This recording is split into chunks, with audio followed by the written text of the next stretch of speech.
विश्वास ने घर बनाया। सितंबर 1944 में एक बार फिर हमको घर बदलना पड़ा क्योंकि मकान के मालिक ने घर किसी को बेच दिया था।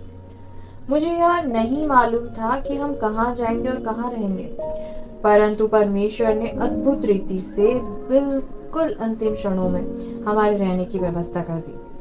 दरअसल मेरे सास ससुर को जब यह मालूम हुआ कि मैं मकान की तलाश में हूँ, तो वह मुलाकात के लिए हमारे निवास पर आए। उन्होंने कहा, हम चाहते हैं कि तुम सब हमारे साथ रहो। मैंने सोचा कि अभी उनके साथ रहते हैं और 2-4 दिन में जब मकान मिल जाएगा तो उसमें से चले जाएंगे। मगर हम उनके साथ 2-4 दिन नहीं बल्कि 7 साल रहे। कहा जाता है कि 2 परिवार एक छत के नीचे बिना संघर्ष के नहीं रह सकते। सास ससुर के साथ रहने में मुझे थोड़ी उलझन थी। हमारे 3 बच्चे थे। मैं डरता था कि बूढ़े नाना नानी के लिए बच्चों का हू हल्लड़ सहन करना आसान नहीं होगा। इसके अलावा एक बात यह भी थी कि मेरे सास ससुर बच्चों पर सख्ती करना और उनकी मार कुटाई करना पसंद नहीं करते थे। उनका विचार था कि बच्चों को मुंह से समझा देना ही काफी है। मगर मैं अनुशासन के मामले में कोई रूल रियायत नहीं करना चाहता था।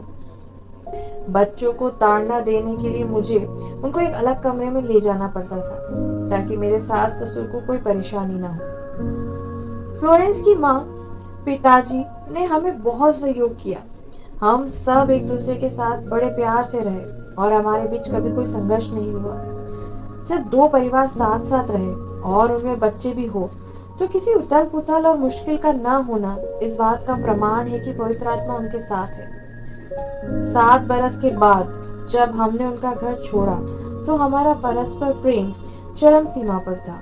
निश्चय ही यह प्रेम यीशु का ही प्रसाद था। इस सहयोग और संगति की यादें हमारे मन में जब कभी उभरती है, हम ईश्वर की प्रशंसा से परिपूर्ण हो जाते हैं। 1934 में यीशु ने मुझे पर स्पष्ट कर दिया था कि वह एक दिन हमारे लिए सुंदर सा घर बनाएगा। जैसे उसने हमेशा ही अपने नबियों की देखरेख की है, वैसे ही वह आज भी अपने नबियों की देखरेख करने में सक्षम है और समर्थ है।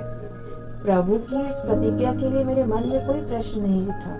घर कब बनेगा, कैसे बनेगा, मैंने कभी यह सब जानने की कोशिश नहीं की। मैंने सारा मामला ईश्वर के हाथों में सौंप दिया। मेरे इस रवैये से लोग बहुत आश्चर्य में पड़ जाते हैं। एक बार 1937 या 1938 में चर्च में संदेश देते समय मेरे मुंह से ये शब्द निकल गए, यदि मैं ईश्वर का सच्चा भक्त हूँ, यदि मैं स्त्री पुरुष और युवक और युवतियों को अपने स्वामी यीशु की शरण में ला रहा हूँ, तो परमेश्वर अवश्य ही उपयुक्त समय पर मुझे एक ऐसे भवन में ले जाएगा जहाँ मैं अपने परिवार के साथ निवास करूंगा। यह घर विश्वास से बनेगा। लोगों ने मुझे बड़े आश्चर्य से देखा। जब भी मैंने अपना यह विश्वास प्रकट किया, लोगों को अजीब सा लगा। वे यही सोचते रहे, केवल विश्वास से कैसे घर बनेगा। 1950 में मुझे ग्रांड सिटी इंडियाना के एक प्रभु भक्त ने निमंत्रण दिया।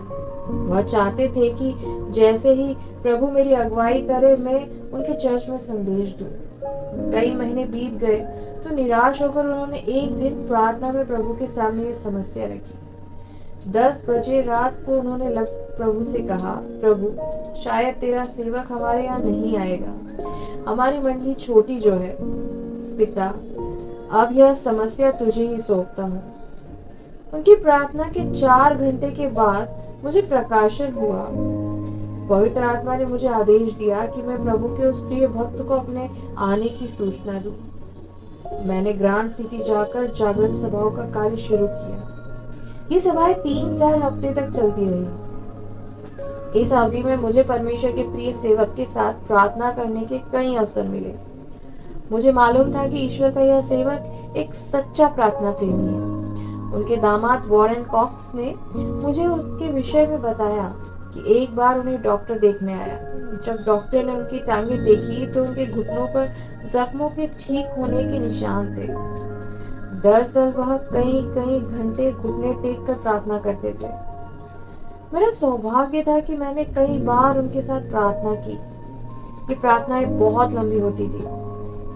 एक बार हमने आधी रात तक प्रार्थना की। एक अन्य अवसर पर सुबह 4:15 तक प्रार्थना करते रहे और एक बार सारी रात प्रार्थना करते रहे। उनकी प्रार्थना में बड़ी मिठास, भक्ति, उत्साह और भोलापन था। जागरण सभाओं के अंत में रविवार की आराधना सभा के बाद जब सब लोग चले गए तो हम दोनों अकेले रह गए। मैंने उनके सामने गवाही दी कि किस प्रकार यीशु ने मुझे बुलाया और मैंने उसके एक इशारे पर सब कुछ त्याग दिया।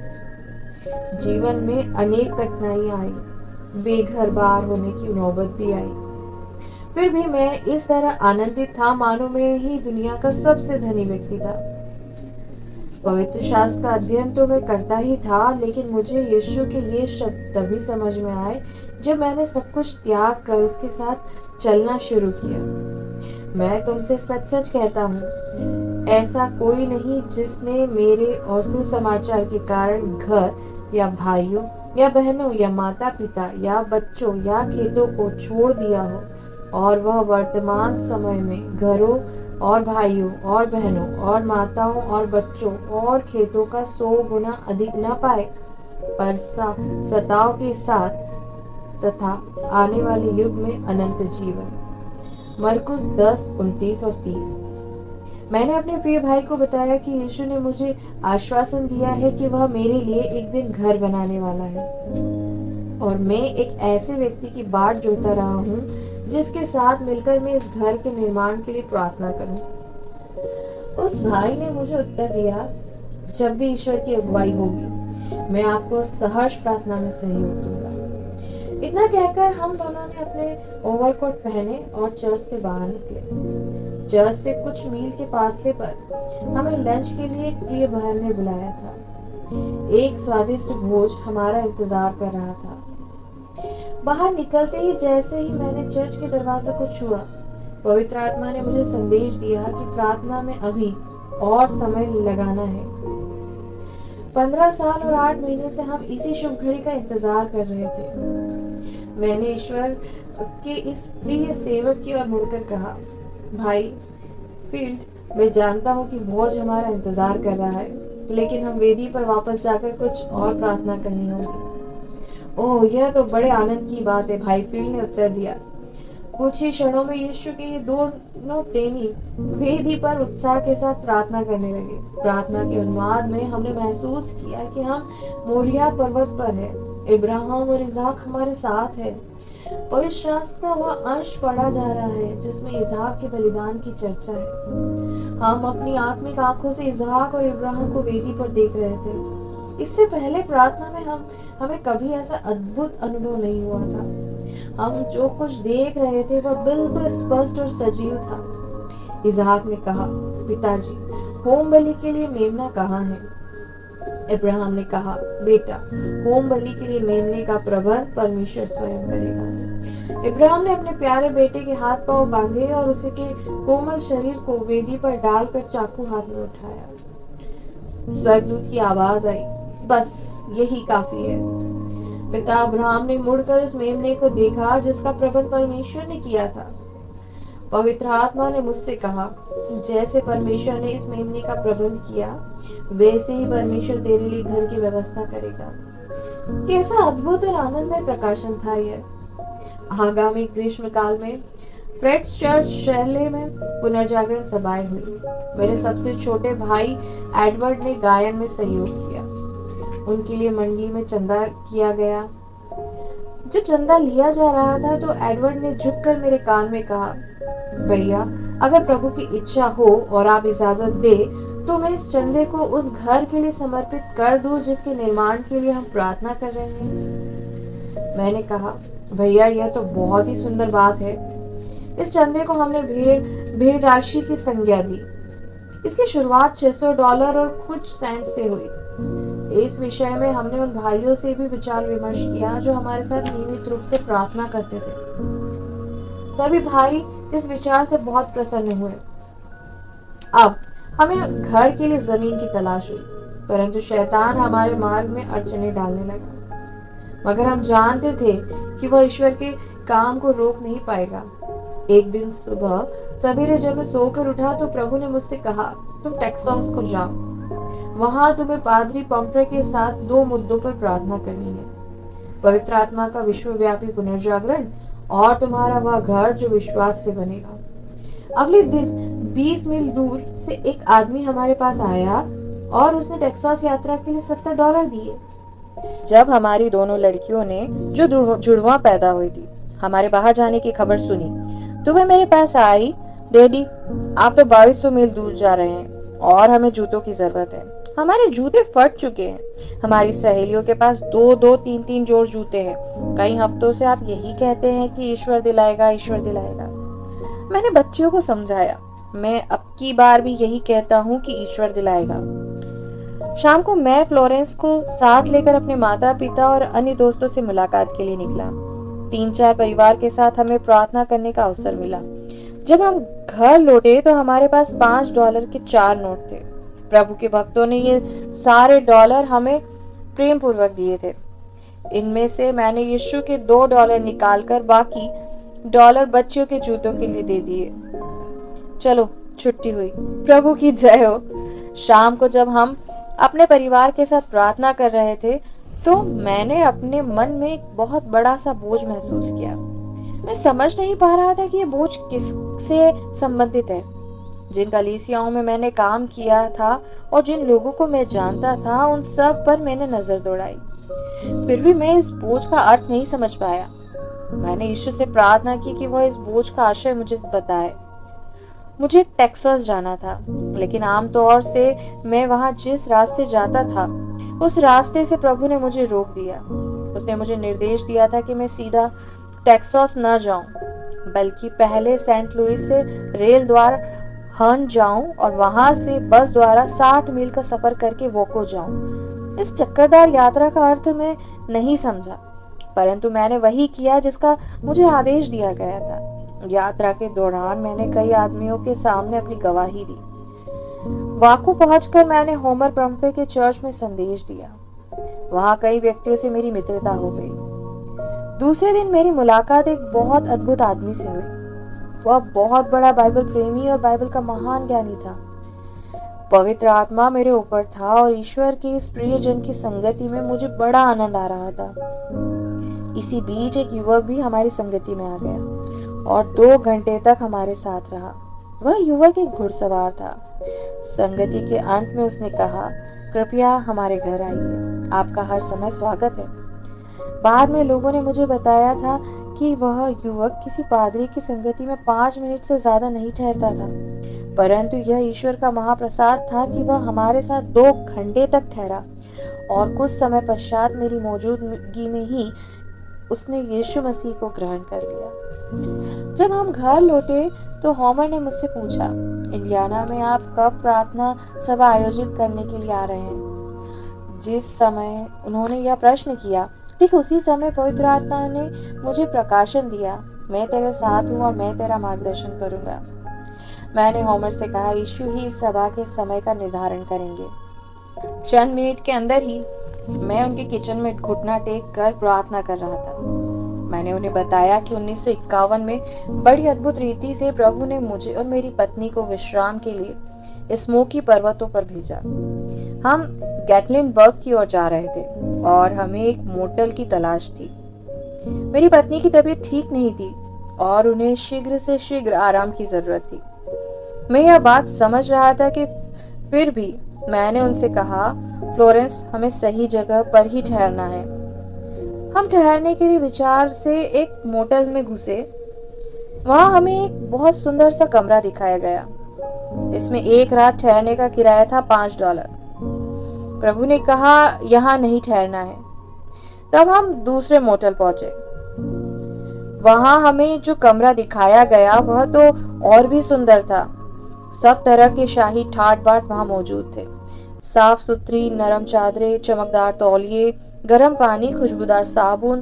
कोई महाराजा भी वहां आता तो बहुत खुश होता। परंतु यीशु ने हमें यहाँ भी ठहरने की अनुमति नहीं दी। फिर हम तीसरे होटल पहुंचे। वहां भी हमें यीशु ने ठहरने नहीं दिया। मेरी बीवी की हालत बिगड़ती जा रही थी। हमने एक जगह बैठकर प्रार्थना की, यीशु हमारी सहायता कीजिए, मेरी पत्नी का साहस बढ़ाइए और उसे शक्ति दीजिए। हमने बैठकर थोड़ा आराम किया, फिर मोटेल की तलाश में निकल पड़े। पत्नी को कष्ट में देखना मेरे लिए आसान काम न था, परंतु पवित्र आत्मा के आदेश का पालन करना जरूरी था। मानव के सुविधा प्रेमी स्वभाव के अनुसार तो हमें पहले मोटेल में ही ठहरना चाहिए था, क्योंकि मेरी पत्नी को तुरंत आराम की जरूरत थी। परंतु मुझे पत्नी के फौरी आराम से ज्यादा ईश्वर की इच्छा की चाह थी। कोई जाने या न जाने, हम हर समय प्रभु की आंखों के सामने हैं। वह हमें देख रहा है कि हम उसकी इच्छा पूरी करना चाहते हैं अथवा नहीं। हम मोटेल देख रहे थे और प्रभु हमें देख रहा था। वह यह जानना चाहता था कि मैं अपनी पत्नी की बीमारी का बहाना लेकर कहीं कमजोर तो नहीं पड़ रहा हूँ और ऐसे स्थान का चुनाव तो नहीं कर रहा जो उसको पसंद नहीं है। अक्सर लोग कष्ट की आड़ लेकर प्रभु की इच्छा को त्याग देते हैं। वे अपनी देह को बहुत लाड प्यार करते हैं और हर दबाव के आगे नतमस्तक हो जाते हैं। वे अपनी बुद्धि का सहारा लेकर वही करते हैं जो उन्हें उचित लगता है। इसलिए हम देखते हैं कि मनुष्य युग युग से लगातार ईश्वर की इच्छाओं के विपरीत चलता रहा है। यीशु के अनुयायी कभी किसी के दबाव में नहीं आते। वे तो सदा वही करते हैं जो प्रभु चाहता है। चौथे मोटेल के बाद जब हम पांचवें मोटेल की सीढ़ियों पर पहुंचे तो पवित्र आत्मा ने मुझसे कहा, यही है वह जगह जहां तुम्हें ठहरना है। मैंने मैनेजर से कहा कि मैं एक मसीह सेवक हूँ। मैनेजर बहुत खुश हुआ और उसने कहा, मेरे पिता भी मसीह सेवक थे। 2-1 मिनट बात करने के बाद फिर मैनेजर साहब ने कहा, आपको देखकर ही मैं समझ गया था कि आप जरूर हमारे यहाँ ठहरेंगे। मैनेजर साहब हमें कैबिन नंबर 6 में ले गए। मैंने देखा कि एक महिला बड़े जोश के साथ मेरी तरफ आ रही थी। उनके चेहरे पर बड़ा तेज था। प्रभु की स्तुति हो। मैंने अभिवादन किया। उन्होंने कहा महिमा। हम वही मोटेल के प्रांगण में परस्पर बातें करने लगे। यह मुलाकात उन अद्भुत घटनाओं की शुरुआत थी जो बाद के वर्षों में हुई। संभवतः प्रभु ने हमें इस मोटेल में इसी मुलाकात के लिए भेजा था। 3-4 दिनों में हमारी जेब खाली हो गई। हमने अपना बिस्तर बोरिया बांधा और मोटेल के दफ्तर में चाबियां वापस करने आए। हम चाहते थे कि जल्दी जाकर वहीं नाश्ता कर लें, परंतु इससे पहले हमने यह जरूरी समझा कि जिन 2 विश्वासी बहनों से हमारी मुलाकात हुई थी उनको धन्यवाद दें। मैंने कहा, प्रिय बहनों, आपसे मुलाकात के लिए मेरी पत्नी और मैं ईश्वर के आभारी हैं। आपके साथ ठहरकर हमें बड़ा आनंद प्राप्त हुआ। एक बहन बोली, भाई हेल्प, आपने अभी तक अपना गाना नहीं सुनाया। आप ठीक कहती है, मैंने कहा। इतना कहकर मैंने अपनी पत्नी को दफ्तर में आने के लिए कहा। उस दिन नाश्ते में देर हो गई थी। मेरी पत्नी बहुत ही भूखी थी। फिर भी उन्होंने हमारा साथ दिया और पियानो संभाल लिया। हम दोनों ने एक बहुत सुंदर गीत गाया। प्रिय मित्र, फिर खिल रहा है यह गुलाब मेरे लिए तेरे लिए। इसके बाद जब हमने मैं राजा के साथ चलता हूँ गीत गाया तो ईश्वर की महिमा ने हमें चारों ओर से ढक लिया। ईश्वर के अभिषेक के साथ हमारे गायन और उपदेश का प्रोग्राम 2 बजे तक चला। जब हमारा परमेश्वर की महिमा से हमारे मन का आनंद अपनी चरम सीमा पर था तो एक बहन ने दूसरी बहन से पूछा, बहन, क्या कभी तुमने अपने जीवन में पवित्र आत्मा का ऐसा प्रभाव महसूस किया है? दूसरी बहन ने उत्तर दिया, सिर्फ एक बार जब जिप्सी स्मिथ डेकार्टर की एक सभा में बोल रहे थे, वाको, टेक्सास में। मैंने अपना यह अनुभव होमर और उनकी पत्नी को सुनाया। पवित्र आत्मा ने ठीक उसी समय मुझे यह संदेश दिया, देखो, अब तुम परमेश्वर के सिंहासन के सामने हो। तुम्हें उन 2 मुद्दों को याद रखना है जिनके विषय में तुम्हें यहाँ प्रार्थना करने भेजा गया है। पवित्र आत्मा की प्रेरणा से हम बहुत आनंदित हुए। 10 या 15 मिनट तक मैंने विश्वव्यापी जागरण के लिए प्रार्थना की। प्रभु ने कहा, मैं तुम्हारी प्रार्थना सुन रहा हूँ। उसके बाद हमने अपने घर के लिए प्रार्थना शुरू की। हमको कुछ भी पता नहीं था कि इस घर के लिए जमीन कहाँ मिलेगी और बुनियादी रखने के लिए पैसे एवं सामान कहाँ से आएगा। अगले दिन सुबह को हम हर्न टैग जाने के लिए बस में सवार हुए। वहां से हमें सेंट लुइस जाने वाली बस पकड़नी थी। बस में एक युवती भी सवार हुई। वह मुझसे पूछकर मेरे बराबर ही ठीक बैठ गई। जब उन्होंने अपना हैंडबैग ऊपर रेक पर रखा तो मैंने उससे कहा, प्रभु ने आज कैसा सुंदर दिन हमें दिया है, आपका क्या विचार है? यीशु ने मेरे कान में कहा, खामोश रहो। उस वक्त बोलना जब मैं तुम्हें बताऊं। मैं चुप हो गया और जब मुझे यीशु की ओर से निर्देश मिला तो मैंने बोलना शुरू किया। मैंने उस युवती को मुक्ति के विषय में बताया। हमारी बस परमेश्वर की महिमा से भर गई और मैं इस प्रकार बोलता रहा मानो मेरे सामने 100 आदमियों का मजमा हो। मैंने उस प्रिय युवती के सामने यीशु की गवाही दी और उसे बताया कि जब कोई मनुष्य प्रभु के सामने सच्चे हृदय से अपने पाप स्वीकार कर लेता है तो यीशु उसे पाप से छुटकारा देता है और उसका जीवन बदल देता है। उसका अंधकार दूर करके वह उसकी अंतरात्मा को आनंद से भर देता है। मैंने ऊपर निगाहें की और देखा कि युवती का चेहरा चमक रहा था। मैंने पूछा, बहन, क्या तुम्हें मेरी बातों को समझ लिया है? युवती ने इकरार में अपना सिर हिला दिया। तो अब तुम्हारे मन में आनंद और शांति है? मैंने फिर पूछा। मेरे हर्ष का वारापार नहीं था। उसी क्षण प्रभु ने मुझे एक दर्शन दिया। मैंने देखा कि हजारों हाथ उस युवती को इशारे से बुला रहे हैं। युवती को मैंने यह शुभ सूचना दी, प्रिय बहन, मैं देख रहा हूँ कि देश विदेश से लोग तुम्हें बुला रहे हैं। वे तुमसे तुम्हारे उद्धार की कहानी सुनना चाहते हैं। आज से तुम प्रभु की सेविका हो। प्रभु यीशु ने तुम्हें अपने सुसमाचार प्रचार के लिए चुन लिया है। यह पवित्र घोषणा सुनकर युवती की आंखों से आंसू भर आए। उसी क्षण युवती ने मुझे उत्तर दिया। मैं परेशान थी कि मैं क्या करूं। प्रभु से मैंने सहायता मांगी और उसने सहायता भेज दी। अभी हम हॉर्न से थोड़े फासले पर थे कि पवित्र आत्मा ने मुझसे कहा, क्या तुम्हें याद है कि शुक्रवार की रात को प्रार्थना के समय तुम्हारे मन पर एक बोझ था और तुम उस बोझ को समझ नहीं पा रहे थे? मैंने कहा, हाँ प्रभु, मुझे याद है। आवाज आई, वह बोझ इसी औरत के लिए था जिसका अभी उद्धार हुआ है, जिसे मैंने अपना दूत चुना है। पृथ्वी और स्वर्ग के परमेश्वर ने हमें विश्वास से बनने वाले घर के विषय में प्रार्थना करने के लिए भेजा था। उसकी महिमा हो। उसने रास्ते में ही हमसे एक अद्भुत सेवा ली और एक आत्मा को यीशु मसीह के सुसमाचार की सेवा के लिए बचा लिया। टेक्सास से लौटने के बाद मैंने ईश्वर को धन्यवाद दिया। मेरा मन आनंद से भरा हुआ था क्योंकि प्रभु ने घर के निर्माण की मंजूरी दे दी थी। मुझे अभी यह नहीं मालूम था कि यह घर किस प्रकार बनेगा, मगर मुझे पूरा विश्वास था कि प्रभु की अपनी योजना है जो समय पर ही प्रकट होगी। एक दिन यीशु के एक प्रिय सेवक अपनी पत्नी के साथ हमारे घर आए। उनकी पत्नी के मन पर बड़ा बोझ था। जब हमने प्रार्थना की तो पवित्र आत्मा ने बताया कि उनकी पत्नी के मन पर जो बोझ है वह तुम्हारे घर के विषय में ही है। परमेश्वर की महिमा हो, मैंने जोर से कहा।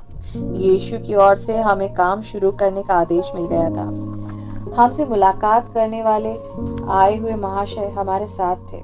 मैं उनके साथ लेकर अपने बैंकर श्री थॉर्नबर्ग से भूखंड नंबर 7 के विषय में बातचीत करने गया था। वह हमारा स्वागत करते हुए बोले, लॉरेन, हमें खुशी है कि तुम और फ्लोरेंस यहाँ रहना चाहते हो।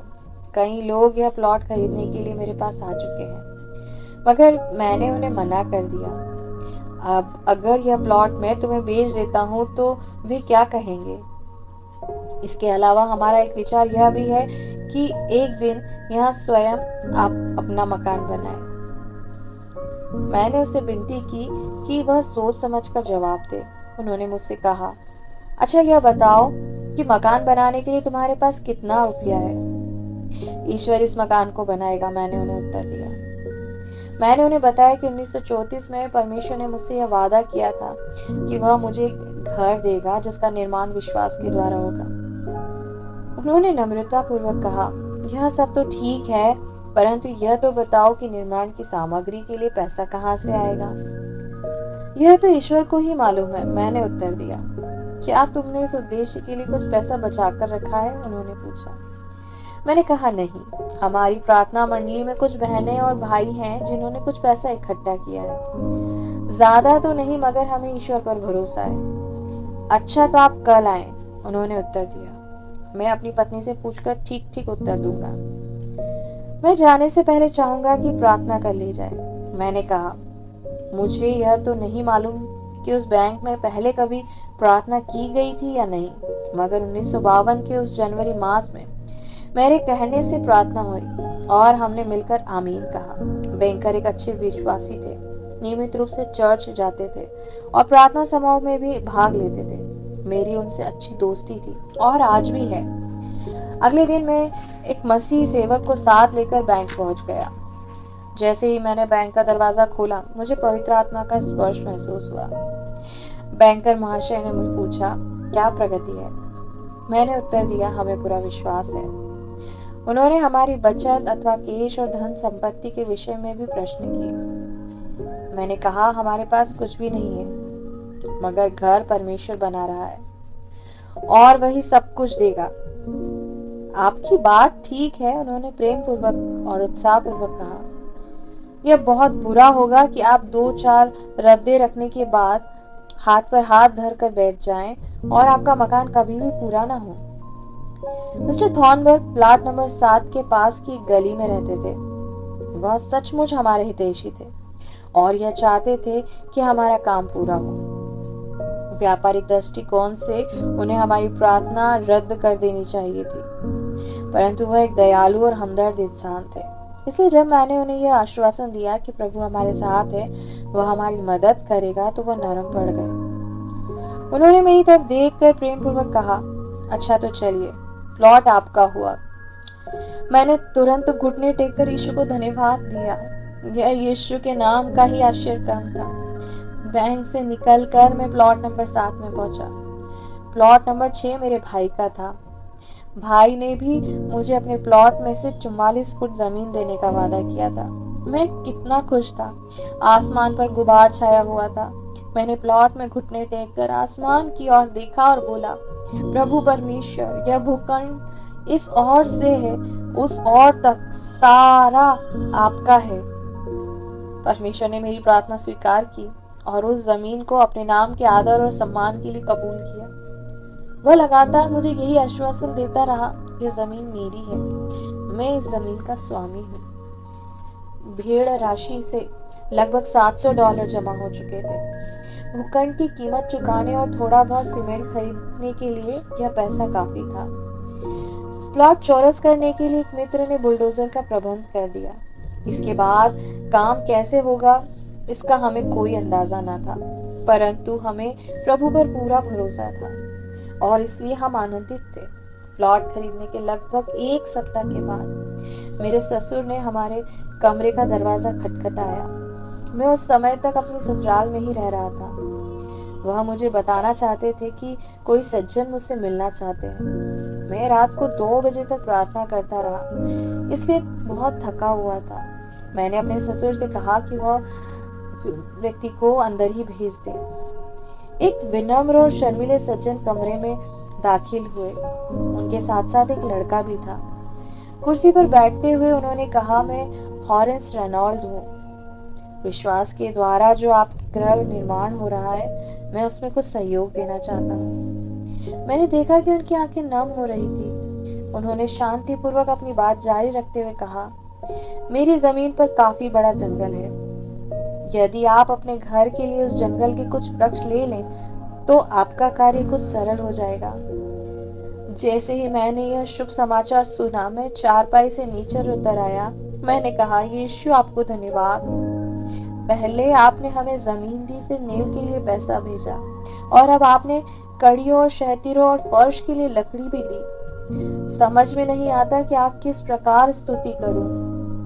उसी समय मेरे सारे वृक्षों को यीशु के हाथों में सौंप दिया। यदि मैं यह कहूं कि मैं बहुत खुश था, तो भी मेरे मन की कृतज्ञता और खुशी व्यक्त नहीं हो पाएगी।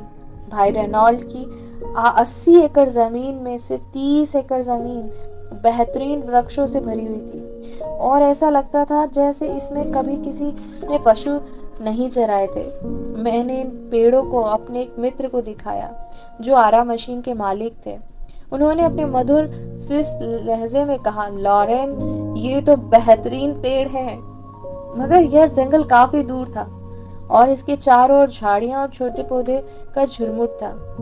मैं सोचने लगा कि इन वृक्षों को काटने के बाद इन जंगल से बाहर ले जाना आसान नहीं होगा। अब सबसे गंभीर समस्या यह थी कि इन वृक्षों को किससे कटवाया जाए। 10 जनवरी से 29 मार्च तक हम मुनासिब आदमी की तलाश करते रहे। एक आदमी मिला भी तो उसने अंतिम समय में हमें बताया कि वह यह काम नहीं कर सकता। उसके हाथ सूजे हुए थे। जिसके कारण वह काम करने के लायक नहीं था। ऐसा लग रहा था मानो शैतान हमारे काम को आगे नहीं बढ़ने देगा, परंतु हमने उसकी चुनौती को स्वीकार कर लिया और प्रार्थना में लग गए। 2 महीने की कठिन परिश्रम के बाद आखिर एक ख्रीस्त भक्त मिल ही गया। उसने वृक्षों को काटने की हामी भर ली। हम दोनों ने मिलकर सफलता के लिए प्रभु से प्रार्थना की। उसने मुझसे वादा किया परसों यानी 21 मार्च को वह अपना काम शुरू कर देगा। 21 मार्च 1952 को ससुराल में रहते हुए 5 वर्ष हो चुके थे।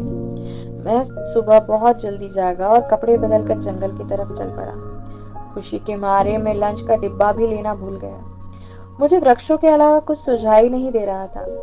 काफी सख्त सर्दी पड़ रही थी। भाई रेनॉल्ड ने मुझे अपना फौजी टोपा दे दिया। सर्दी का मुझ पर जल्दी असर होता है। टोपे से मुझे बहुत आराम मिला और मैंने उसे थोड़ी तक पहन लिया। अभी जब मैं कचरा जलाने के लिए बाहर जाता हूँ तो उसे पहन लेता हूँ। जब मजदूर पहला वृक्ष काटने लगे तो उन्होंने मुझसे कहा, भाई हल, हम चाहते हैं कि पहले वृक्ष पर आप आरा चलाकर इस कार्य का शुभारंभ करें। जिंदगी में पहली बार मैंने आरा अपने हाथ में लिया था। काम करते करते लंच का समय हो गया। मैं तो अपना लंच अपने साथ लाया ही नहीं था। मैं मजदूरों की आंख बचाकर जंगल की तरफ निकल जाना चाहता था, लेकिन फोरमैन ने मुझे देख लिया और जोर से चिल्लाया, पादरी हेल्म, आप कहाँ जा रहे हैं? मैंने कहा, आप लोग खाना खाएं, मैं जरा जंगल में उस पार होकर आता हूँ। उसने मुझसे कहा, यह कैसे हो सकता है? कम से कम एक सैंडविच खाइए।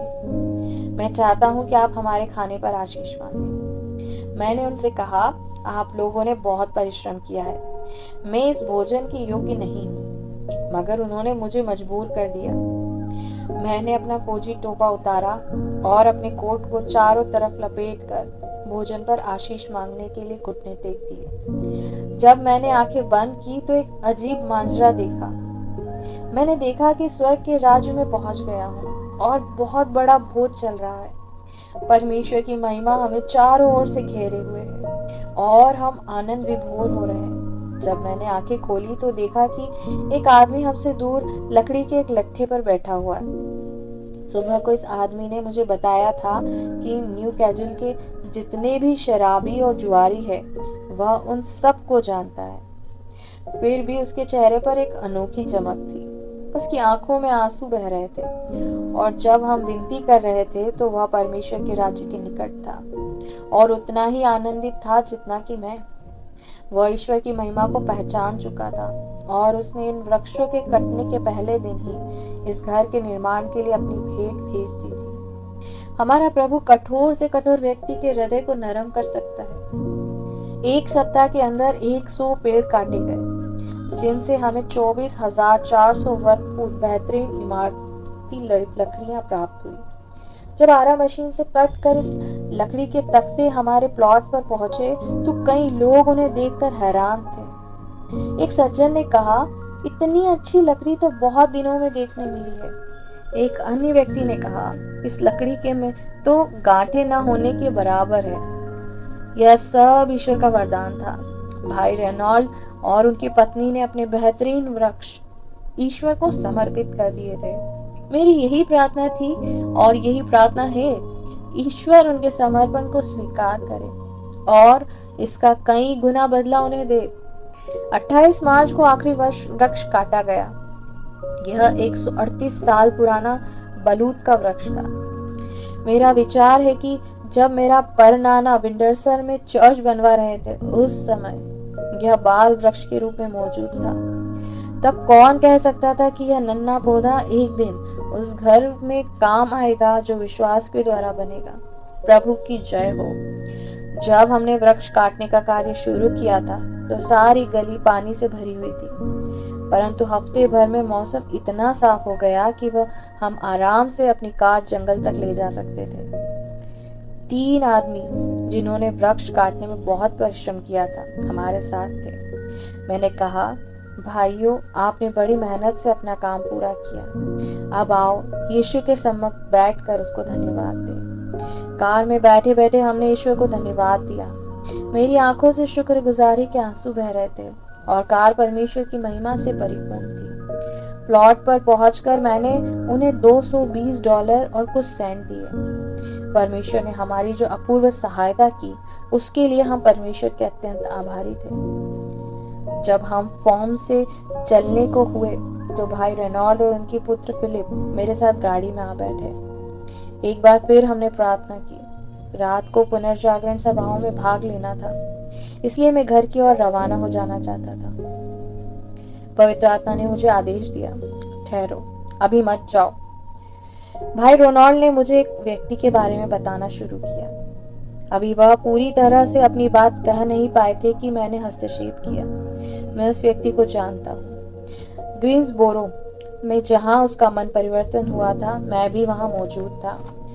फिर मैंने उनको बताया कि किस प्रकार उस व्यक्ति ने यीशु को अपना हृदय समर्पित किया और किस प्रकार क्रूस ने उसे अपनी तरफ खींच लिया। मैं बड़े उत्साह में था और भाई रोनाल्ड रो रहे थे। मैंने मुड़कर पीछे देखा।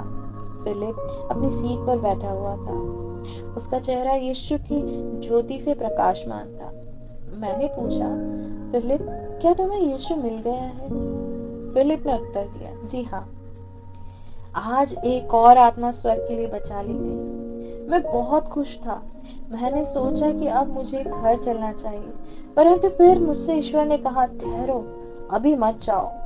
यीशु का कैसा अद्भुत अनुग्रह था कि वह स्वयं बार बार मुझे ठहरने के लिए कह रहा था। अगर हम ठहरना नहीं सीखेंगे और यीशु के सम्मुख उसके आदेश की प्रतीक्षा में उपस्थित नहीं रहेंगे, तो फिर हम उसकी मर्जी को भी नहीं जान पाएंगे और उसके प्रकाशन से वंचित हो जाएंगे। चाहे धर्म सेवक हो या साधारण मसीह, सभी को ईश्वर के सामने ठहरना और पल पल उसके प्रकाशन का इंतजार करना है।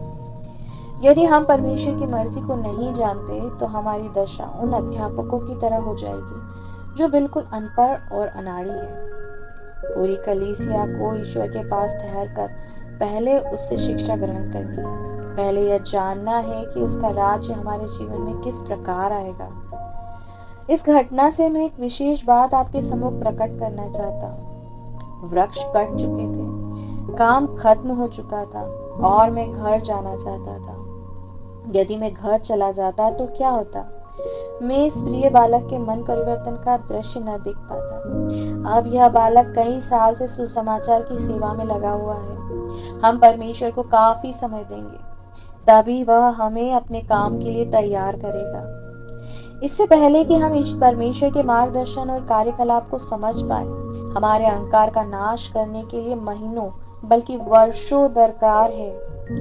ईश्वर ने मुझे आज्ञाकारिता का पाठ सिखाया, लेकिन यह तभी संभव हो पा सका जब मैंने ईश्वर के साथ चलना शुरू किया और घंटों उसके निकट बैठा रहा। आज कलीसिया को जो बुद्धिजीवियों और कला प्रेमियों की इतनी जरूरत नहीं है जितनी जरूरत दीन, विनम्र और व्यक्तियों की है। शिक्षा नितांत आवश्यक है, परंतु दीनता, ईश्वर के प्रति सेवा भाव और स्वामी भक्ति के बिना कुछ प्राप्त नहीं होता। परमेश्वर हमें अपना परम ज्ञान देना चाहता है, परंतु हम परमेश्वर के ज्ञान और तौर तरीकों को ही समझ पाते हैं। एक सत्य ऐसा है जो कभी नहीं बदलेगा। सिर्फ परमेश्वर का ज्ञान ही ऐसा एकमात्र साधन है जिससे हमारे स्वभाव के अवगुण और क्रूर प्रवृत्तियां मरती है। परंतु लोग उस रास्ते पर नहीं चलना चाहते जो ईश्वर की ओर से चला जाता है। परमेश्वर का मार्ग हमको उसकी सच्ची सहभागिता प्रदान करता है, जिसके द्वारा हम क्रूस के महत्व को समझते हैं और अपनी योजनाओं, कार्य प्रणालियों को त्याग कर ईश्वर की इच्छा स्वीकार कर पाते हैं। हम क्रूस को नजरअंदाज नहीं कर सकते। यदि ऐसा किया तो मार्ग से दूर जा पड़ेंगे। मैं तो जाना चाहता था, परंतु ईश्वर मुझे रुकने का आदेश दे रहा था। मैंने कहा, प्रभु, आप क्यों रोकते हैं? प्रभु ने कहा, अभी हमें फिलिप की आंखों का उपचार करना है। इस प्रकाशन के 10 मिनट बाद ही भाई रोनाल्ड ने मुझसे धीमे स्वर में कहा, मेरा पुत्र ठीक से देख नहीं पाता। मैंने अपनी रेफरेंस बाइबल खोली और इब्रानियों का 13वां अध्याय फिलिप के सामने कर दिया, परंतु वह मोटे मोटे अक्षरों को भी नहीं पढ़ सका। मैंने अपने सीधे हाथ की तर्जनी और अंगूठे को फिलिप की आंखों पर रखा और मन लगाकर प्रभु से 2 बार प्रार्थना की। जब मैं तीसरी बार प्रार्थना कर रहा था तो मैंने अपने बाजू में पवित्र आत्मा की शक्ति महसूस की। ऐसा अनुभव मुझे पहले कभी नहीं हुआ था। मुझे विश्वास हो गया कि लड़की की आंखें जरूर ठीक हो जाएगी। विश्वास के साथ मैंने दोबारा बाइबल फिलिप की आंखों के आगे रख दी। फिलिप ने बड़े अक्षरों को तो पढ़ लिया, परंतु पौलुस का यह कथन जो इब्रानी 13:3 में छोटे अक्षरों में लिखा हुआ था, वह भी बिना किसी दिक्कत के पढ़ा। खुशी के मारे उसके डैडी भी रो रहे थे और मैं भी आनंद मग्न था। उन्होंने अपने जंगल का बेहतरीन हिस्सा परमेश्वर को दे दिया था, और जिस दिन उस जंगल का आखिरी पेड़ कटा, उस दिन परमेश्वर ने उनके पुत्र को आंखें भी दे दी और उसका उद्धार भी कर दिया। परमेश्वर की महिमा हो।